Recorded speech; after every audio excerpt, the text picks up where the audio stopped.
وأحسن منك لم تر قط عيني وأجمل منك لم تلد النساء خلقت مبرأ من كل عيب خلقت مبرأ من كل عيب كأنك قد خلقت كما تشاء كتاب أنزلناه إليك مبارك ليدبروا آياته وليتذكر أولو الألباب۔ یہ کتاب برکت والی ہے جسے ہم نے آپ کی طرف نازل فرمایا ہے تاکہ دانش مند لوگ اس کی آیتوں میں غور و فکر کریں اور نصیحت حاصل کریں۔ اللہم صلی علی سیدنا محمد وعلی آل سیدنا محمد بعدد کل ذرۃ مئۃ الف الف مرۃ۔ سامعین و ناظرین کرام، السلام علیکم ورحمۃ اللہ وبرکاتہ۔ سامعین کرام، سورہ نحل آیت نمبر 65 حصہ دوم۔ آج کے سبق کا ایک ہی موضوع ہے اور وہ یہ ہے کہ آسمان کی روحانی بارش سے ہمارے مردہ دل زندہ ہو سکتے ہیں۔ اس کے ساتھ ہی سامعین کرام آج کے درس کا باقاعدہ آغاز کرتے ہیں۔ سب سے پہلے گزشتہ سبق کی دہرائی ہوگی۔ واللہ انزل من السماء ماء فأحیا به الارض بعد موتها ان فی ذلک لآیۃ لقوم یسمعون۔ اور اللہ نے آسمان کی جانب سے پانی اتارا اور اس کے ذریعے زمین کو اس کے مردہ یعنی بنجر ہونے کے بعد زندہ یعنی سرسبز و شاداب کر دیا۔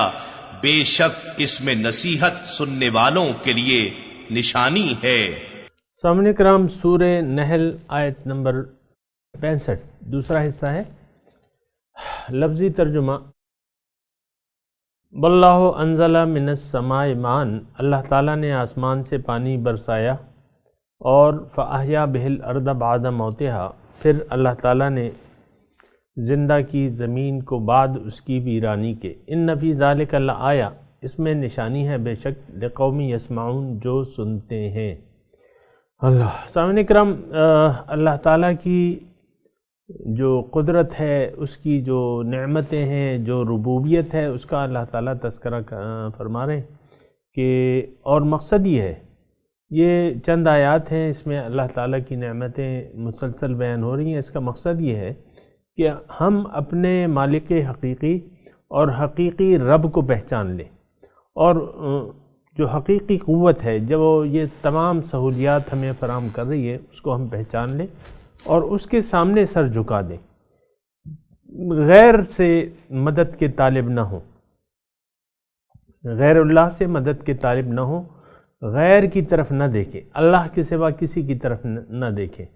یہ اس مضامین کا یعنی جو حاصل ہے وہ یہی ہے کہ ہم توحید کی طرف آ جائیں۔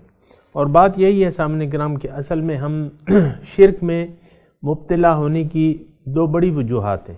ایک تو یہ ہے کہ ہمارا مقصود جو ہے زندگی کا وہ باطل ہے، ختم ہونے والا ہے، اور اس کی حقیقت کوئی نہیں ہے۔ یعنی میری مراد جو ہے دنیا سے ہے۔ اللہ تعالیٰ فرماتا ہے ما عندکم ینفد وما عند اللہ باق، جو تمہارے پاس ہے وہ ختم ہونے والا ہے، اور جو اللہ کے پاس ہے وہ باقی رہنے والا ہے۔ تو یہ یعنی یہ سامعین کرام، یہ حساب کتاب تو مشکل نہیں ہے حساب لگانا۔ مثال کے طور پہ ایک سونے کی ڈلی ہے، اس کا وزن ہے 200، یہ 1 کلو وزن ہے، مثال کے طور پہ 1 کلو وزن ہے۔ 1 کلو وزن آپ کو مل رہا ہے کتنا؟ 5,000 روپے کا. اس کی قیمت ہے مثال کے طور پہ فرض کر لیتے ہیں 5 لاکھ روپے. آپ کو 5,000 کا مل رہا ہے. دوسرا آپ کو 100 گرام سونا مل رہا ہے. 100 گرام سونا جس کی قیمت 2 لاکھ روپے ہے، مثال کے طور پہ عرض کرو 2 لاکھ روپے ہے. اور وہ آپ کو کتنے کا مل رہا ہے؟ وہ آپ کو 50,000 کا مل رہا ہے. 1 کلو سونا آپ کو مل رہا ہے کتنے کا؟ 5,000 کا. 100 گرام سونا مل رہا ہے کتنے کا؟ 50,000 کا. لیکن یہ جو کلو سونا ہے جو آپ کو 5,000 کا مل رہا ہے اس کی قیمت 50 لاکھ ہے. وہ اس کے بارے میں جو کہنے والا ہے، جو بیچنے والا ہے، وہ کہتا ہے کہ یہ 2 دن بعد لوہے میں تبدیل ہو جائے گا. اور شرط بھی یہ لگاتا ہے کہ آپ کسی دوسرے کو فوراً بیچ نہیں سکتے. اگر بیچنا ہے تو 5 دن بعد بیچنا ہوگا. اس سونے کی 1 کلو کی اینٹ کو آپ نے 5 دن بعد اگر بیچنا ہے تو بیچنا ہوگا، ورنہ آپ بیچ نہیں سکتے. 5,000 روپے قیمت ہے 1 کلو سونا، جس کی قیمت مارکیٹ میں 50 لاکھ ہے. دوسرا جو ہے مثال کے طور پہ عرض کر رہا ہوں، دوسرا 100 گرام سونا ہے کتنے کا؟ 50,000 کا. 100 گرام 50,000 کا. لیکن اس کے ساتھ کوئی شرط نہیں ہے، اور یہ اس میں خاصیت یہ ہے کہ وہ ہمیشہ سونا ہی رہے گا. وہ اپنی حیثیت چینج نہیں کرے گا، وہ لوہے میں تبدیل نہیں ہوگا. یہ دیکھیں کیسی کیسی مثالیں ہمیں سمجھانی پڑتی ہیں. جو لوگ دنیا کو دل دے بیٹھے ہیں، جنہوں نے اللہ کو اپنے حقیقی رب کو بھلایا ہوا ہے، کیسی کیسی مثالیں ڈھونڈ کے ہم لاتے ہیں کہ یار یہ دیکھو یہ مثال ایسی ہے. تو دیکھیں دنیا جو ہے جتنی بھی ہمارے پاس ہو جائے، مثال کے طور پہ آدھی دنیا کوئی جمع کر لیتا ہے، آدھی دنیا کے سونے کا مالک بن جاتا ہے، اور ڈالرز جو ہیں وہ آدھی دنیا کے اس کے ہو جاتے ہیں. پھر جو ہے وہ پلاٹ جو ہے 1,000 مربع میل جو ہے کمرشل پلاٹ ہے اس کا، مثال کے طور پہ. لیکن اگلے دن مطلب یہ ہے کہ چند دن بعد جو ہے وہ آدمی بیمار ہے اور مرنے والا ہے، ڈاکٹروں نے جواب دے دیا. تو مجھے یہ بتائیں کہ اگر وہ شخص دنیا دار ہے تو یہ دنیا اس کے کس کام کی؟ جتنی بھی وہ سمیٹ لے دنیا، اور اس کو مرنا ہے آخر. اگر بیمار نہ بھی ہو تو کتنی عمر ہوگی ہماری سامنے کرام؟ آخر چلے جانا ہے. تو کیا کرنا ہے اس کا؟ جو باطل چیزیں ہیں، جو ختم ہو جانے والی چیزیں ہیں، کیا کرنا ہے؟ اگر آپ چھوڑ بھی جاتے ہیں، اپنی اولاد کے لیے چھوڑ جاتے ہیں مثال کے طور پہ، آخر انہوں نے تو چلے جانا ہے. دوسری یہ کہ ان کا استعمال، ان کا اس دولت کا برا استعمال، اس میں آپ بھی برابر کے شریک ہوں گے، کیونکہ آپ کی کمائی ہوئی دولت پہ وہ گناہ کر رہے ہیں مثال کے طور پہ. تو بات یہ ہے، ذرا سوچنے اور سمجھنے کی باتیں ہیں. جو مثال میں نے بیان فرمائی ہے نا، تو یہ جو ہمیں اللہ تعالیٰ جو سوداگری ہو رہی ہے نا ہماری اللہ تعالیٰ کے ساتھ، یا جو ہم سے ڈیل بنا رہا ہے، وہ تو بہت زیادہ جو ہے سستی ہے. جنت کا سودا کیا؟ ان اللہ اشتری من المؤمنین انفسهم واموالهم بان لهم الجنہ. اللہ تعالیٰ فرماتا ہے کہ میں نے مومنوں سے ان کے مال و جان، صرف مال و جان خرید کے ان کو جنت کا سودا کر دیا ہے. بان لهم الجنہ، ان کو جنت دے دی ہے. تو سامعین کرام یہ ساری باتیں، اب یہ دیکھیں حضور صلی اللہ علیہ وسلم فرماتے ہیں کہ اتقوا النار ولو بشق تمرہ. اگرچہ اپنے آپ کو آگ سے بچاؤ، اگرچہ ایک کھجور کا کچھ حصہ ہی کیوں نہ ہو. تو یہ ساری باتیں ہیں سامعین کرام، بہت سستا سودا ہے. میں آپ کو ایک آپ میرے سامعین ہیں، آپ کو میں جو سچی بات ہے، جو آزمودہ بات ہے، اور جو صحیح بات ہے، وہ یہ ہے کہ یہ سارے سودے جو ہیں بہت سستے ہیں، بہت سستے مل رہے ہیں، بہت سستے داموں جنت کا سودا اللہ تعالی ہم سے فرما رہے ہیں. کہ بھئی تم اپنے مال و جان کا اختیار مجھے دے دو اور باقی ماندہ زندگی میری مرضی سے گزارو، جنت تمہاری۔ بِأَنَّ لَهُمُ الْجَنَّةِ، جنت تمہاری، تمہارے گناہ بھی بخش دوں گا اور جنت بھی تمہیں دے دوں گا۔ تو یہ بہت سستے سودے ہیں اور اس میں کوئی نقصان نہیں ہے سامعین کرام، اس میں فائدے ہی فائدے ہیں، اس میں نقصان کچھ بھی نہیں ہے۔ اگر آپ دیکھیں نا، نقصان کی کوئی اس میں گنجائش نہیں ہے۔ اور یہ میں نہیں کہہ رہا، یہ اللہ تعالیٰ فرما رہے ہیں کہ اولئک یرجون تجارۃ لن تبور، یہ ایسی تجارت کے امیدوار ہیں جن میں کوئی گھاٹا ہی نہیں ہے، یہ سارا نفع کا سودا ہے سامعین کرام۔ تو اللہ تعالیٰ جبھی تو فرما رہا ہے کہ استجیبوا للہ وللرسول اذا دعاکم لما یحییکم، جواب دو، بات مان لو اللہ کی اور اس کے رسول کی جب وہ تمہیں بلائے، اس میں تمہاری زندگی ہے۔ تو زندگی، یہ دیکھیں، یہ دنیا اور آخرت کی خوشحالی کا سودا ہے سامنے کرام۔ ہمارا تو یقین نہیں آتا، اکثر کا یقین نہیں آتا، یہ بات صحیح طریقے سے میں کہہ رہا ہوں کہ اکثر لوگ اس کو، یعنی اللہ کو اپنی جان و مال کا سودا کرنے کو اپنا نقصان سمجھتے ہیں۔ جو مشرکین مکہ اس وقت کہہ رہے تھے نا کہ وَقَالُوا إِن نَتَّبِعِ الْهُدَى مَعَكَ نُتَخَطَّفْ مِنَ الْأَرْضِ، او کما قال، اگر ہم اس ہدایت کی پیروی کریں تو ہمیں لوگ اچک لیں گے، زمین سے لوگ اچک لیں گے۔ ہمارا، وہ کہتے تھے ہمارا کاروبار تو اسی بنا ہوا ہے، ہمارا کاروبار سب کچھ ختم ہو جائے گا اگر یہ لیبل ہم سے ختم ہو جائے، ہم تجارت پیشہ قوم ہیں تو لوگ ہمیں اچک لیں گے۔ یہ تو ان کو جو سہولیات حاصل تھیں وہ تو بیت اللہ شریف کی وجہ سے تھی۔ لِإِلَافِ قُرَيْشٍ إِيلَافِهِمْ رِحْلَةَ الشِّتَاءِ وَالصَّيْفِ فَلْيَعْبُدُوا رَبَّ هَذَا الْبَيْتِ، اللہ تعالیٰ فرما رہا ہے کہ یہ جو تم گرمی اور سردی سے تم سفر جو کرتے ہو اور اس میں تم آرام سے سفر کرتے ہو، تو چاہیے کہ یہ اس خانہ کعبہ کی وجہ سے ہے، اور چاہیے کہ تم اس گھر کے رب کی عبادت کرو۔ رب فَلْيَعْبُدُوا رَبَّ هَذَا الْبَيْتِ الَّذِي أَطْعَمَهُم مِّن جُوعٍ وَآمَنَهُم مِّن خَوْفٍ۔ بہرحال تو ایک بات جو ہے سامعین کرام، بالکل میں یہ کہنا چاہتا ہوں، یہ کوئی گھاٹے کا سودا نہیں ہے۔ اللہ تعالیٰ کے ساتھ ڈیل بنا لیں اپنی، سارا سودا جو نفع کا ہے، دین اور دنیا کی خوشحالی کا سودا ہے، دین اور دنیا کی خوشحالی کا سودا ہے۔ اور اگر ایسا یہ سودا ہم نے نہ کیا، یہ ڈیل اللہ تعالیٰ سے نہ بنائی، تو یہ دین اور دنیا کی خسارے، خسرت دنیا والآخرہ، دین اور دنیا کے خسارے کا سودا ہے۔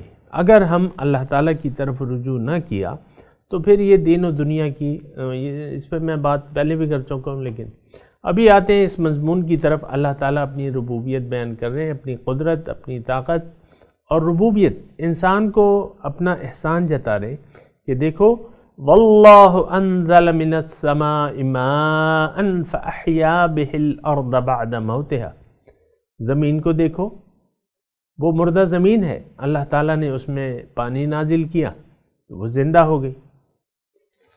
اب دیکھیں انزل من السماء ماء، یہ اگر یہ سمجھنے کے لیے، اور اس میں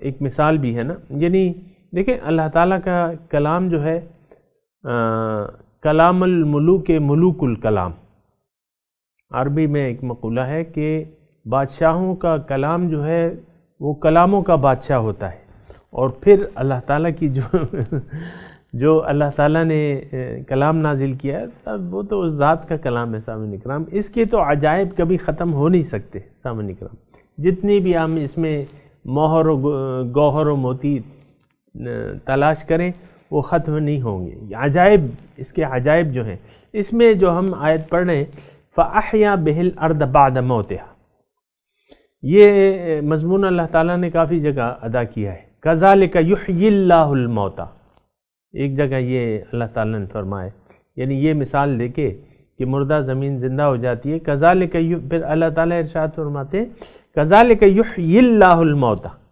اسی طرح میں مردوں کو زندہ کروں گا.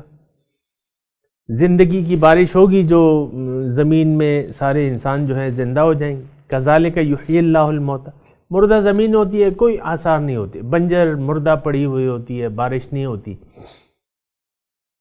صرف یعنی جو بارش کی زمین ہے نا، جب بارش ہوتی ہے تو وہ زمین جو ہے آپ دیکھیں سرسبز و شاداب ہو جاتی ہے، کھیتیاں لہلہانے لگتی ہیں.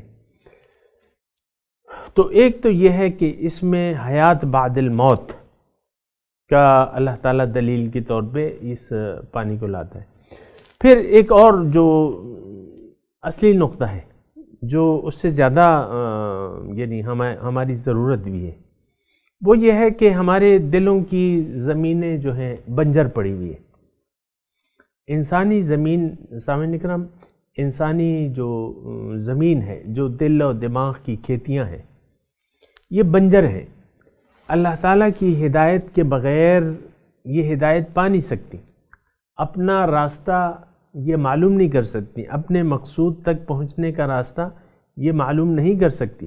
جب وحی کی بارش ہوتی ہے، وحی کا پانی نازل ہوتا ہے انسان کی طرف ہمارے لیے. یہ کلام جو ہے سامعین کرام ہم پڑھ چکے ہیں، یہ کلام الہی جو ہے اللہ تعالیٰ نے ہمارے لیے نازل کیا ہے، میرے لیے ہے، آپ کے لیے. یہ نہیں سمجھے کہ یہ 1450 سال پرانی کتاب ہے اور بس اس کو متبرک کتاب ہے، چومو اور رکھ دو پھر. نہیں، یہ روشنی ہے سامعین کرام، اس میں زبردست روشنی ہے. اس میں قد جاءکم من اللہ نور و کتاب مبین، اللہ تعالیٰ کی طرف سے تمہیں ایک نور اور واضح کتاب آئی ہے. تو یہ وحی کی جو بارش ہوتی ہے یہ آسمان سے، انزل من السماء ماء، یہ بھی پانی کی مثال ہے سامعین کرام. ہماری زمینیں بنجر ہیں، اللہ کی ہدایت کے بغیر ہم کچھ بھی نہیں ہیں سامعین کرام، یہ بات یاد رکھیں. ہم تو بڑے اپنے آپ کو افلاطون سمجھتے ہیں اور ہر شخص نے اپنے آپ کو فرعون وقت بنایا ہوا ہے. ایسی بات نہیں ہے. یعنی آپ دیکھیں نا، ہر شخص تقریباً ہم میں سے دین کے متعلق ایک خاص تصور رکھتا ہے اور ہر شخص کہتا ہے کہ مجھ سے بڑا علامہ کوئی نہیں ہے. یعنی جو میں نے اندازہ دین کے متعلق لگایا ہے وہی درست ہے، وہی صحیح ہے. یہ ملا جی ایسی اپنی باتیں کر رہے ہیں اور باتیں مٹھورتے رہتے ہیں. ایسی بات نہیں ہے. یہ ایک عام دیکھیں کہ ہر شخص اپنے آپ کو علامہ سمجھتا ہے. یہ بات تو ہے نا، یہ تو آپ مانتے ہیں نا. ہر شخص کا ایک نظریہ ہے دین کے متعلق اور وہ کہتا ہے کہ یہ صحیح ہے. اور دیکھیں میں آپ کو اس کی مثالیں تو ہیں. بعض لوگ حقوق اللہ میں کمی کرتے ہیں، شراب پیتے ہیں، زنا کرتے ہیں اور سود لیتے ہیں اور تمام گناہ کبیرہ کرتے ہیں، اور وہ کہتے ہیں یہ تو حقوق اللہ ہیں، اللہ تعالیٰ معاف کر دے گا. نماز نہیں پڑھتے، روزہ نہیں رکھتے، حج نہیں کرتے. بعض لوگ ایسے موجود ہیں سامنے کا. تو کہتے ہیں نہیں، یعنی وہ کہتے ہیں ہمارا کسی کو تکلیف نہ دو، بس کسی کا دل نہ دکھاؤ، بیواؤں کی مدد کرو، خیرات کرو، بیواؤں کی مدد کرو، کسی کو دھوکہ نہ کرو، بس باقی جو مرضی آئے کرو. اب یہ دیکھیں یہ ایک طبقہ ایسا ہے. پھر ایک طبقہ ایسا بھی ہے کہ جو گناہ کرتا ہے لیکن امیدیں انہوں نے اللہ تعالیٰ سے لگا رکھی ہیں بخشش کی. اللہ تعالیٰ بھائی ہم گناہ نہیں کریں گے. بعض لوگ ایسے ہیں، ہم گناہ نہیں کریں گے تو اللہ تعالیٰ کی صفت رحیمیت، غفوریت اور رحیمیت کب کام آئے گی؟ اللہ تعالیٰ تو غفور الرحیم ہے. وہ کس کے لیے ہے؟ ہم مسلمان ہیں، گناہ کریں گے، اللہ تعالیٰ نے ہماری بخشش کا وعدہ کیا ہوا ہے. رسول نے اپنی امت کی شفاعت کا وعدہ کیا ہوا ہے کہ میں اپنی امت کی شفاعت کروں گا. اور پھر وہ حدیث لاتے ہیں. ایک ذہن ایسا بنا ہوا ہے کہ تم کلمہ پڑھ کے جو مرضی آئے کرو، جس طرح مرضی آئے زندگی گزارو اور رشوت لو، کرپشن کرو. آج دیکھیں ہمارا ماحول حرام مال، حرام حلال میں تمیز نہیں کر رہا. اور بہت سے لوگ یہ معاشرہ سارا جو ہے کرپٹ معاشرہ ہے سامنے کرام. من حیث القوم ہم ایک کرپٹ قوم ہے. تو کرپٹ صرف مالی کرپشن نہیں ہے، ہر چیز میں حق تلفی کر رہے ہیں. اللہ تعالیٰ کے حقوق میں حق تلفی کر رہے ہیں، بندوں کے حقوق میں حق تلفی کر رہے ہیں. اور پھر ہم کہتے ہیں کہ ہم تو صحیح ہیں، دعائیں، پھر ہمارے گلے ہوتے ہیں کہ ہم تو دعائیں کرتے ہیں، دعائیں قبول نہیں ہوتی. ایسے تو دعائیں قبول نہیں ہوتی. تو بہرحال میں صرف یہ کہہ رہا ہوں کہ ہر شخص نے اپنے آپ کو علامہ سمجھ رکھا ہے، اور وہ کہتا ہے میں جو سوچ رہا ہوں وہ صحیح ہے، اور میری جو بھی میں کروں میری بخشش ہوگی، حضور میری شفاعت کریں گے صلی اللہ علیہ وسلم. ایسے تصورات لوگوں نے قائم کر رکھے ہیں، یہ بے بنیاد ہیں سامنے کرام. تفصیل میں کرتا رہتا ہوں. وہ شفاعت ہے لیکن وہ حضور کی ایمان والوں کے لیے ہے، جو مومن گناہگار ہوں گے ان کے لیے، جو امت اجابت ہوگی. ہم تو امت دعوت ہیں، ہم نے تو حضور صلی اللہ علیہ وسلم کی جو پیغام ہے، جو دعوت ہے، اس پہ تو لبیک نہیں کہا ہے. ہم نے تو شیطان کی پکار پہ لبیک کہا ہے. عملاً شیطان ہمیں دنیا کی طرف بلا رہا ہے، نفس امارہ ہمیں ظاہر کی طرف متوجہ کر رہے ہیں. ہم متوجہ ہو گئے سامنے کرام. اجتماعی طور پہ، قومی طور پہ ہم متوجہ ہو گئے دنیا کی طرف، نفس کی خواہش کو مانتے ہوئے اور شیطان کے وسوسوں کے مطابق. تو جو شفاعت کے وعدے ہیں وہ تو امت اجابت سے ہیں، جنہوں نے حضور صلی اللہ علیہ وسلم کی دعوت کو سمجھ کے قبول کر لیا ہے، جنہوں نے اپنا مقصود حیات اللہ کو بنا لیا ہے. پھر ان سے اگر سیدھے راستے پر چلتے ہوئے اگر کوئی صغیرہ کبیرہ گناہ ہو جاتے ہیں، اول تو وہ یہاں معاف ہو جاتے ہیں، وہ معافی مانگ لیتے ہیں.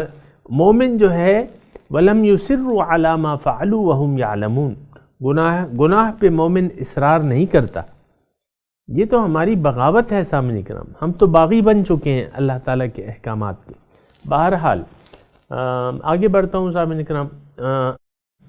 تو یہ ایک تو وحی کی میں آپ کو کہہ رہا تھا کہ یہ وحی کا پانی اگر ہم اپنے دل کی زمین اس سے سیراب کر لیں، ہم زندہ ہو جائیں گے. استجیبوا للہ وللرسول اذا دعاکم لما یحییکم، جواب دو، بات مان لو اللہ کی اور اس کے رسول کی جب بھی وہ تمہیں بلائیں، اس میں تمہاری زندگی ہے.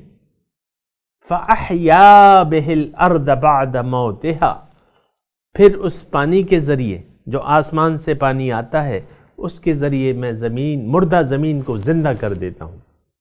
وہ آسمان سے جو وحی آئی ہے سامعین کرام، وہ ہماری زندگی کا باعث ہے. میں نے آپ کو قرآن کی آیت کا ترجمہ بتایا ہے، میں اپنی بات نہیں کر رہا سامعین کرام، اور یہ بات بھی کر رہا ہوں. اگر وہ وحی جو آسمان سے وحی آئی ہے، قرآن اور حدیث بھی اللہ تعالیٰ کی باتیں ہیں، وہ رسول کی اپنی باتیں تو نہیں ہیں، وہ صرف تفسیر ہے قرآن کی. لِتُبَيِّنَ لِلنَّاسِ، تو یہ اگر اس کو ہم نے قبول کر لیا، اپنی دل کی کھیتیوں کو اس قرآن اور حدیث کے پانی سے سیراب کر لیا، تو اس میں ہماری نجات ہے، اس میں ہماری زندگی ہے، اس میں ہماری دین و دنیا کی بھلائی ہے.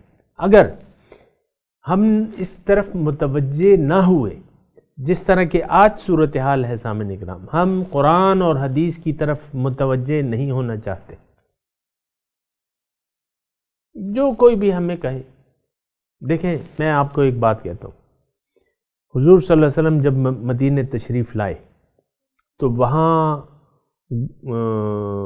ایک امت موجود تھی، امت مسلمہ، پرانے مسلمان موجود تھے. کون تھے؟ یہود تھے.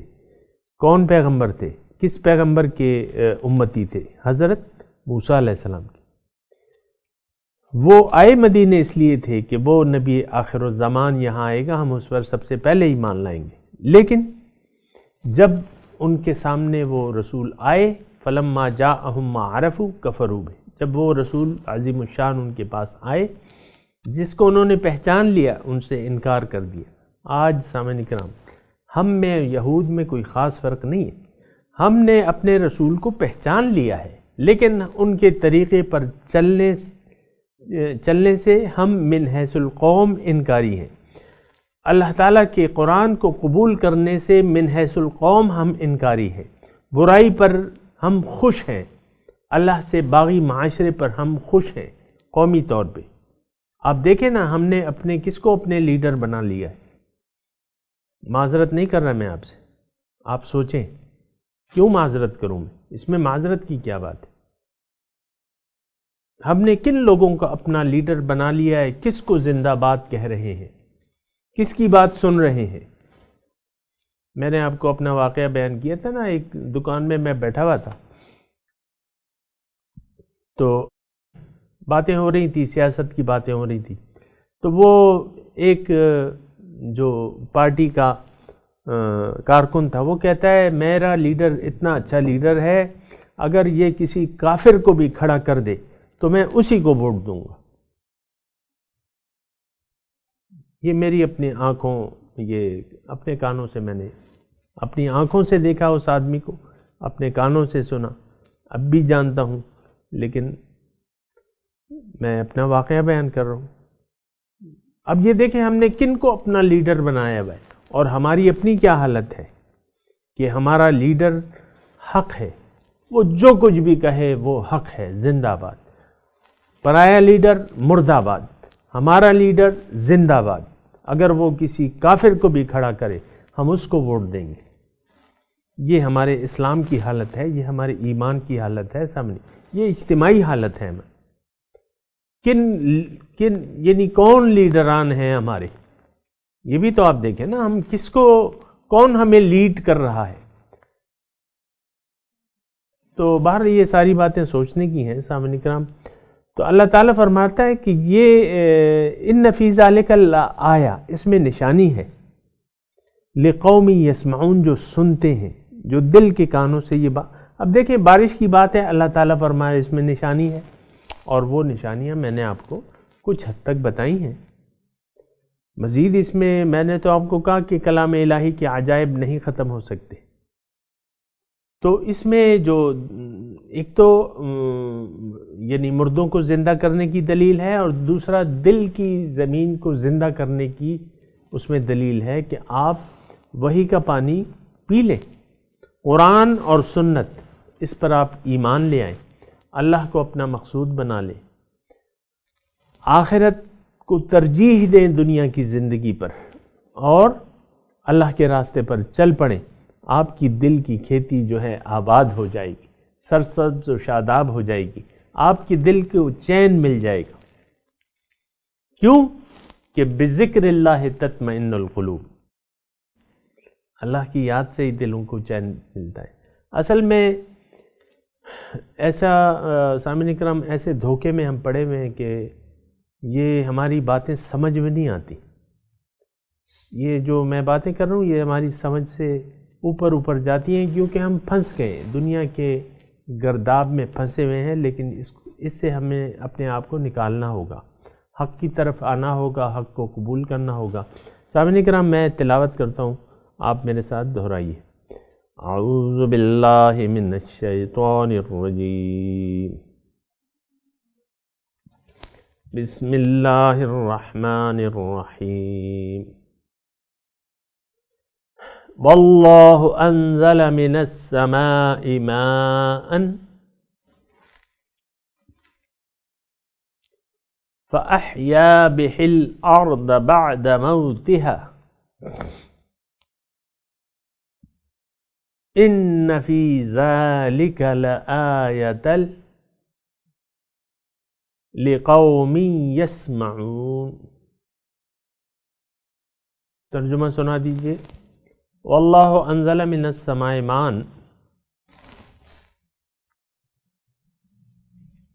اللہ وہ ذات ہے جس نے نازل کیا ہے آسمان سے پانی، فأحیا بہ الارض بعد موتها، پھر زندہ کیا اس کے ذریعے زمین کو بعد اس کی موت کے۔ ان فی ذالک لآیۃ، بے شک اس میں نشانی ہے، لقوم یسمعون، جو سنتی ہے۔ سامعین کرام، اب اس آیت کی تلاوت اور ترجمہ سنتے ہیں۔ واللہ انزل من السماء ماء فأحیا به الارض بعد موتها ان فی ذلک لآیۃ لقوم یسمعون۔ God sends down water from the sky with which he revives the earth after its death. In this is a sign for people who listen. اس کے ساتھ ہی آج کے درس کا وقت اختتام کو پہنچا۔ انشاءاللہ اگلے درس میں ملاقات ہوگی۔ وآخر دعوانا ان الحمدللہ رب العالمین، والسلام علیکم ورحمۃ اللہ وبرکاتہ۔